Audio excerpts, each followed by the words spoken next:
Mark, it's been a week since you last spoke to the media after the Celtic game. How's it been this week in training, and are you feeling optimistic about tomorrow's game at Pittodrie? Yeah, I have to say I went into the, even after a couple of days training last week, I went into the Celtic game optimistic. And some of what I saw bore that out, why I should be. I was pleased with some aspects, particularly obviously the second half, when we were able to apply ourselves the way we wanted to. We've taken that into this week training, looked at some of the things that were right or wrong, and worked on certain things. I've got to try to be careful not to try and give too much information. It's too much for me, but for them as well. I can't give them mixed messages. I can't give them too much information and ask them to digest it and produce some sort of different performance. You've got to just work incrementally. So we've tried to do that this week. So what we've done is we've worked a lot, we've trained a lot, we've worked hard. They've done a lot of running this week as well. We've asked some questions of them in that respect, and they've answered them well. So we go into tomorrow's game knowing more. They've certainly known a lot more than they did this time last week. And prepared to play a really good Aberdeen team who are desperately trying to get back in form and get back in the hunt for the title. So it's going to be a really, really difficult game. So we're going to have to take some of the work we've done onto the pitch, that's for sure. Do you think it's a job of a manager in the first couple of weeks to almost challenge the players at training, challenge them mentally, challenge them physically to see what you're dealing with? Yeah, it is. I think not just in the first few weeks. I think that's the manager's job constantly. Yeah. I think if you keep on top of players and ask questions of them all the time, you're probably going to get the best results out of them, as long as it's sensible. You don't ask them to do things that they can't do, but when I look at a player and I can see he's got speed, or I can see he's got pace, or I see he's good in the air, then I expect him to win balls in the air and I expect to beat people in races, So, you look for people to use their strengths, and you look for me to put them out in a way that gives them a chance to use those strengths. I've got to challenge them at every turn. You mentioned last week after the game against Celtic that your team selection was based on, again, testing people, see what people are capable of, learning about the players. Has that game and this subsequent week's training allowed you to increase your knowledge and influenced how things will go this Saturday? Absolutely.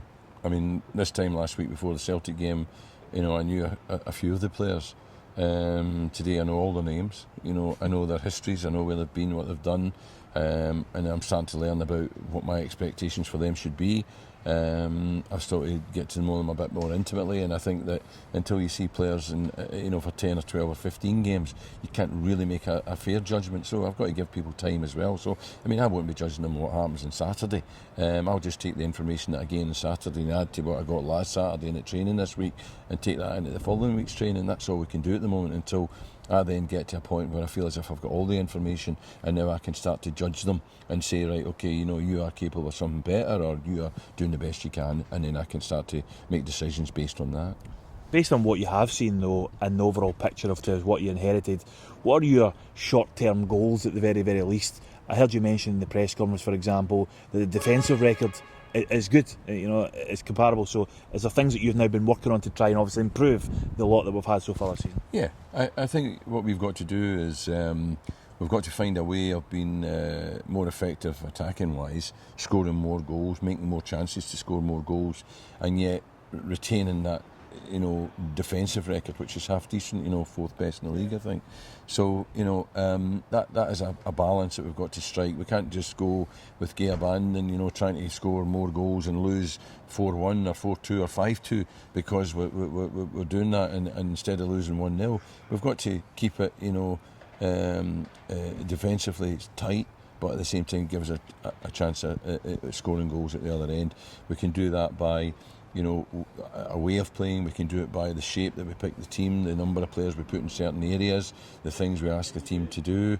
There are lots of ways of exploring to try and get ourselves further up the pitch and to get ourselves making more chances and scoring more goals. Aberdeen have had a fantastic start to the season. They're doing expertly well. Last couple of weeks, though, it's been difficult for them. They've lost a couple of games in a row. What type of challenge are you expecting from them?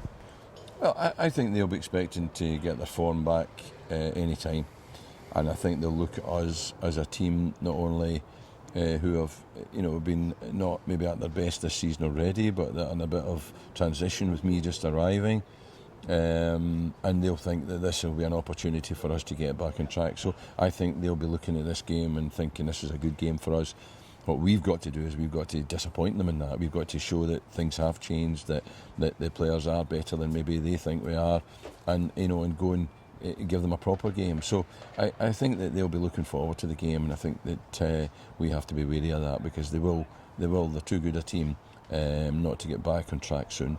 I suppose the ultimate irony is you probably know almost as much about some of the Aberdeen players as you do some of the Motherwell players, given that you've been here for 2 weeks. But like Quinn's been in there, a player who you worked with here, you made him captain here. Mark Reynolds, again, somebody who you're familiar with, and some of the guys that ticked over from your time as a boss at Pittodrie. So I'm sure there's some tapping some of your knowledge of the opposition players. Yeah, I mean, I think one part of our job is to understand the opposition, and we, in the modern game, we get reports, we get video analysis, we get match reports, we get team reports, team analysis. We've got a lot of information to assimilate and to use, and then we've got to impart that on the players in a sort of more refined way, in a more sort of distilled way. Can't give them too much information, but give them the important parts that allow them to understand who they're playing against as well. We've got to look at how Aberdeen play, where we think there might be weaknesses, and we've got to put our team out in a way that will try and exploit that. That's where the game will be won and lost. What we do in terms of information and the way we put the team out, and then the way the team go about setting that plan into motion, will decide the game. If we get it right, and the team then get it right, then we will win the game. Team news. Anyway, I know Stephen Hamill missed the game last week against Celtic. Is he any closer to fitness, and have you any injury concerns? Well, he's a week closer, but he's not ready to play. Lionel Ainsworth hasn't trained all week, and the likelihood is he won't even travel. I'll know that in a few minutes. But apart from that, everyone who was fit last week is fit.